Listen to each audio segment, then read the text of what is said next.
শবে বরাতের রাতে একত্রিত হয়ে রাতভর ইবাদত করা ও পরদিন রোজা রাখা কতটুকু শরীয়ত সম্মত? ভাইয়েরা আমার, শবে বরাত উপলক্ষে রাতভর একত্রিত হয়ে মসজিদে ইবাদত বন্দেগী করা কোনো হাদিস দ্বারা প্রমাণিত নয়। এবং দিনের বেলা যে রোজা, এই রোজা শবে বরাত উপলক্ষে না, এটা হলো শাবান উপলক্ষে রোজা। এই রোজা হলো আইয়ামে বীজ উপলক্ষে রোজা। নবী করিম সাল্লাল্লাহু আলাইহি ওয়াসাল্লাম শাবান মাসে এমনি বেশি বেশি নফল রোজা রাখতেন, সেই হিসাবে আপনিও রাখবেন। আবার আইয়াম 20, 13, 14, 15 রোজা রাখতেন, সেই হিসাবে রাখবেন। আপনি আল্লাহর ক্ষমা, এই রাতে আল্লাহ তাআলা বান্দাকে সাধারণ ক্ষমা ঘোষণা করেন, হিংসুক ছাড়া, মুশরিক ছাড়া। এই রাতের এই ফজিলত পাওয়ার জন্য আপনি চেষ্টা করলে সেটা ভালো, আল্লাহর কাছে ক্ষমা লাভের চেষ্টা করবেন, কিন্তু বেদাতি কোনো পন্থায় না।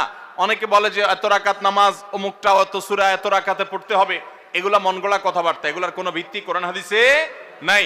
আবার অনেকে মনে করে হালুয়া রুটি খাইতে হবে, আতশবাজি করতে হবে, আলোকসজ্জা করতে হবে, শবে বরাতকে কেন্দ্র করে যা হয়